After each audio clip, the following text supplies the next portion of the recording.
Welcome दोस्तों। आओ इतिहास प्रो के आज के एपिसोड में आपका स्वागत है। दोस्तों, आज हम लोग राजा, किसान और नगर के दूसरे भाग पर बात करते हैं और यह 12वीं कक्षा के लिए बहुत ही इम्पोर्टेंट है। वैसे हमारा मुख्य विषय आज है मौर्य प्रशासन और उसकी शासन व्यवस्था, मौर्य साम्राज्य और उसकी शासन व्यवस्था। तो दोस्तों, आप जानते हैं कि मौर्य वंश के साम्राज्य जो था वह भारतीय इतिहास का एक अत्यंत ही गौरवपूर्ण काल था और इसकी स्थापना 322 ईस्वी पूर्व चंद्रगुप्त मौर्य के द्वारा रखी गई थी। और इस साम्राज्य की स्थापना के पीछे चाणक्य एक आर्किटेक्ट के रूप में, एक शिल्पकार के रूप में, चंद्रगुप्त के मार्गदर्शक के रूप में, उसके मुख्य परामर्शदाता के रूप में, उसके मेंटर के रूप में उसके साथ मिलकर काम किया। तो इस साम्राज्य की स्थापना के पीछे हम चाणक्य की भूमिका को भी इनकार नहीं कर सकते। और इस साम्राज्य की स्थापना मगध का जो महाजनपद था उसके पतन के बाद ज्ञानानंद के को समाप्त कर इस साम्राज्य की स्थापना की गई थी। तो साम्राज्य की स्थापना के बाद से चंद्रगुप्त मौर्य ने अपने साम्राज्य की सीमाओं का विस्तार करना शुरू किया और यह उस समय दुनिया का सबसे विस्तृत साम्राज्य था।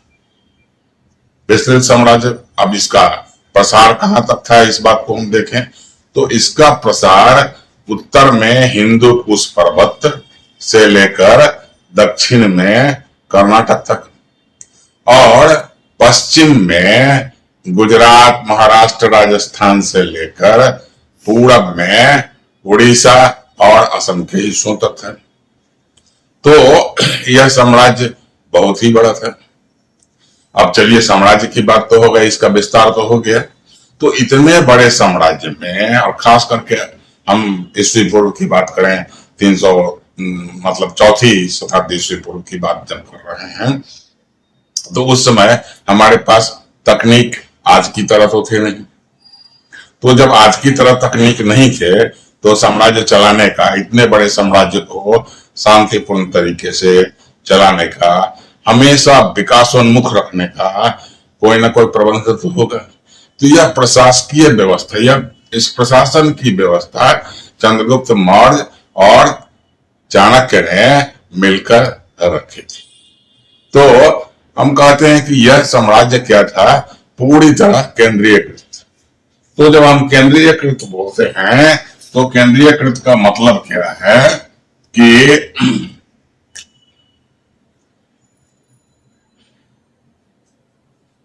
केंद्रीय प्रशासन।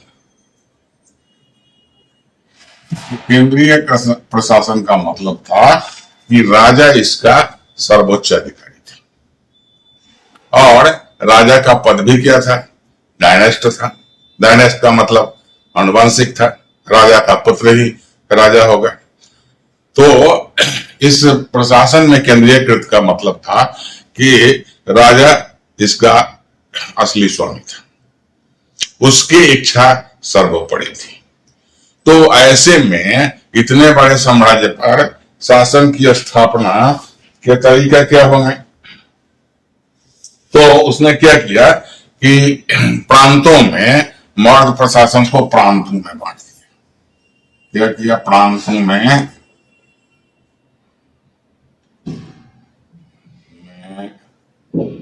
बांटा।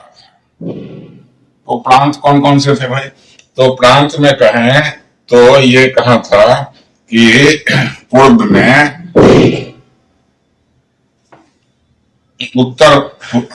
उत्तर में, पहले उत्तर से ही शुरू करें तो उत्तर में यह क्या था कि तक्षशिला यानी पाकिस्तान, तक्षशिला जो आज पाकिस्तान में है। लेकिन इसका नाम ये लोग क्या रखते थे कि उत्तर नहीं बल्कि उत्तर पथ, ये उत्तर पथ उत्तर दिशा में था, इसलिए इसको उत्तर पथ कहा आपने। और क्या किया कि दक्षिण में यह कर्नाटक तक है, सुवर्णगिरी तक। तो दक्षिण में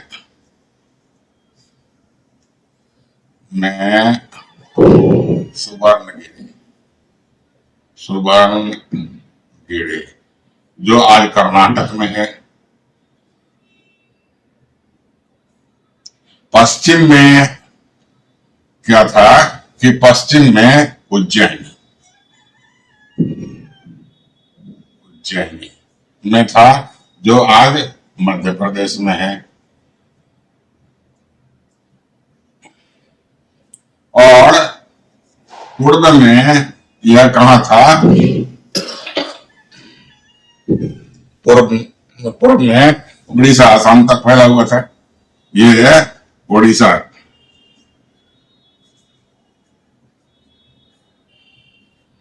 तक फैला हुआ था। और एक था केंद्रीय पाटलिपुत्र।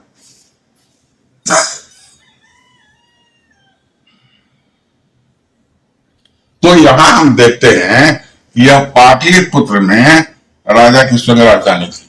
मौर्य साम्राज्य की असली राजधानी पाटलिपुत्र, जो बिहार के आधुनिक समय में पटना कहलाता है, तो यहाँ था। यहाँ और पाटलिपुत्र के क्षेत्र का, इस प्रांत के क्षेत्र का शासन सीधे राजा के द्वारा संचालित होता था।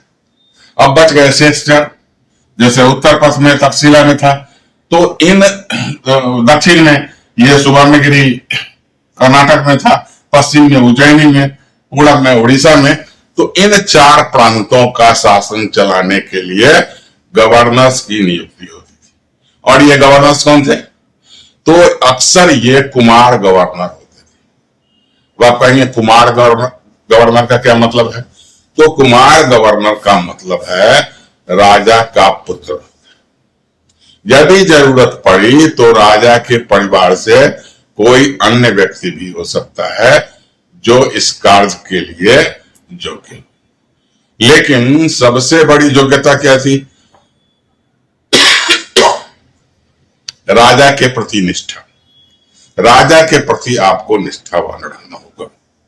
तो ये गवर्नर्स क्या करते थे कि केंद्रीय शासक यानी मौर्य जो सम्राट थे, मौर्य सम्राट के नीतियों का, उनके योजनाओं को अपने अपने प्रांतों में सफलतापूर्वक प्रभावशाली तरीके से लागू करना था।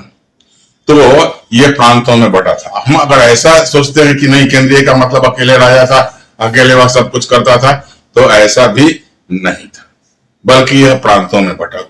अब ये प्रांत क्या थे? फिर जिले में बटे थे, और जिला के अंदर कई गांव आते थे। तो गांव में ऑटोनॉमी थी। यह केंद्रीय राजा सब कुछ करता था ऐसा नहीं है। गांव के लोगों को, वहां ग्राम प्रधान होते थे, वो भी राजा के शासन में सहयोग करते थे, लेकिन उनको कई मामलों में, काफी मामलों में ऑटोनॉमी यानी स्वायत्तता दी गई थी। वो गांव के संबंध में निर्णय ले सकते थे, काम कर सकते थे। तो इस तरह का प्रशासन था। लेकिन फिर भी यह प्रशासन आखिर चलेगा कैसे? तो जैसे केंद्रीय शासन, अच्छा केंद्रीय शासन में क्या है? जो मौर्य सम्राट थे उनको केवल पाटलिपुत्र के क्षेत्र को ही नहीं देखना था, उनके समस्त क्षेत्रों पर ध्यान रखना था, उसके लिए योजनाएं बनानी थी, उसके लिए काम करने थे। या वो साम्राज्य की सुरक्षा की बात हो, साम्राज्य के विस्तार की बात हो, लोगों के कल्याण की बात हो, कृषि के उत्थान की बात हो, अंतर्राष्ट्रीय संबंधों की बात हो, तो ये तमाम विषय थे जिस पर राजा को काम करना था। तो ये सारे काम भी राजा, आप सोचेंगे क्या राजा अकेले करता था? तो ऐसा भी नहीं था। राजा अकेला यह सब कुछ नहीं करता था, बल्कि होता क्या था कि राजा के पास क्या थी कि एक काउंसिल थी। अब ये काउंसिल क्या थी कि इसमें कई मिनिस्टर्स होते थे। अब केंद्रीय प्रशासन में क्या थे? सम्राट के पास कई मिनिस्टर्स यानी मंत्री होते थे। तो ये मंत्री होंगे, एक परिषद, तो इसको हम परिषद नहीं बल्कि मंत्री परिषद ही कहें, तो मंत्री परिषद। अब इस मंत्री परिषद की दशा क्या थी कि मंत्री परिषद में धर्म आमत्य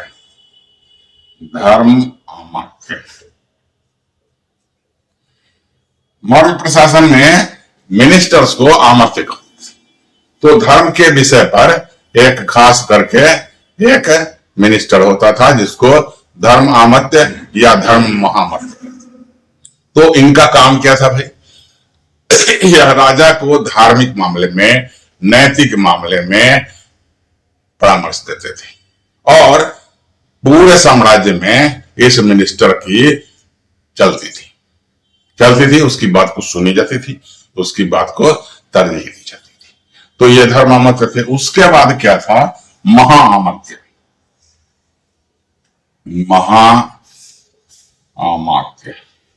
तो ये महाआमत्य क्या थे कि अगर आधुनिक समय से हम कहें तो ये प्राइम मिनिस्टर के समान थे। तो ये राज्य के सभी, और चंद्रगुप्त मौर्य के काल में कहें या उसके बाद वाले शासक जो थे बिंदुसार के शासन में कहें, दोनों समय में चाणक्य इस महाआमत्य के पद पर काम कर रहे थे। तो उनकी दृष्टि तो अब क्या कहना है, आप समझ सकते हैं। तो ये लोग इस तरीके से काम कर रहे थे। अब काम करने का मतलब था, और इसके अतिरिक्त ये क्या थे कि तमाम तरह के मिनिस्टर, अब तमाम तरह के मिनिस्टर्स जो होंगे उनका काम क्या था भाई, वो करते क्या थे। तो एक होते थे समाहर्ता। वो समाहर्ता क्या करते थे, राजस्व विभाग और आधुनिक गृह मंत्री के समान थे। ये राजस्व विभाग का भी काम करते थे, और जो जैसे अभी आधुनिक समय में हमारे गृह मंत्री होते हैं, काफी महत्वपूर्ण मंत्री होते हैं, उस तरह के मंत्री का पद था इनके पास। दूसरे थे सन्निघाता। ये सन्निघाता क्या थे, कोषाध्यक्ष थे। राज्य तरह तरह से कई साधनों से धन इकट्ठा करती थी। तो ये जो धन, टैक्सेशन एक प्रमुख साधन था। व्यापार से भी कर आते थे। तो कई प्रकार के करों से जो धन इकट्ठा होता था, ये कोषाध्यक्ष उसको व्यवस्था और व्यवस्थित करते थे। और इनका स्थान अगर आधुनिक मंत्रालय के हिसाब से कहे तो वित्त मंत्री के समान था। तीसरे में थे प्रतिष्ठा। ये प्रतिष्ठा क्या थे कि सैन्य न्यायालय के प्रमुख थे। अब आप सोचेंगे कि भाई मौर्य प्रशासन की स्थापना हुई, इसका विस्तार हुआ, सैनिकों का महत्व तो था ही। तो सैनिकों के मामले में भी कई प्रकार के विवाद हो सकते थे। तो वहां एक सैन्य न्यायालय की स्थापना की गई थी, और ये प्रतिष्ठा जो मंत्री के स्तर के थे, ये क्या करते थे, सैन्य न्यायालय के मुख्य न्यायाधीश का काम करते थे। चौथे में थे नायक। ये नायक क्या करते थे, सेना अध्यक्ष की तरह थे। ये सेना का संचालन, सेना का संगठन, सेना की हर तरह की व्यवस्था ये किया करते थे। और पांचवें में क्या थे, कर्मांतिक। ये कर्मांतिक क्या करते थे कि उद्योग और व्यापार के मुख्य अधिकारी होते थे। उत्पादन देश का कैसे बढ़ेगा, साम्राज्य में किन किन वस्तुओं का उत्पादन होगा, कहां कहां उसके केंद्र होंगे, उसके बाद उसका व्यापार कहां होगा, अगर कोई रॉ मटेरियल बाहर से मंगानी है तो वो कहां से आएगी, बना हुआ माल अगर विदेश भेजना है तो कैसे जाएगा, इन सारे चीजों की व्यवस्था ये कर्मांतिक करते थे। उसके बाद छठे नंबर पर आए तो ये थे व्यवहारिक। तो व्यवहारिक का मतलब था ये न्यायालय के न्यायाधीश होते थे।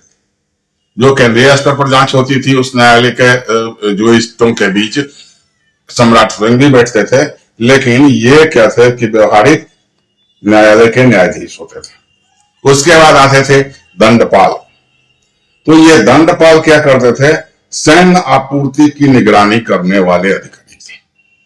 अब सेना है तो सेना की आपूर्ति तो चाहिए, उसको वस्त्र चाहिए, उसको हथियार चाहिए, उसको परिवहन के साधन चाहिए, उसके खाने पीने का सामान चाहिए, उसके स्वास्थ्य और चिकित्सा का प्रबंध चाहिए, ये सारा कुछ करने वाले कौन थे? अंतपाल थे। और अंतपाल के बाद 9वें नंबर पर आते हैं, ये थे नागरक। ये शहर के मुख्य अधिकारी थे। शहरों की व्यवस्था करना, उसकी सुरक्षा का प्रबंधन करना, वहां किसी तरह की असुविधा नहीं हो लोगों को, तो ये नगर के मुख्य अधिकारी की तरह काम करते थे।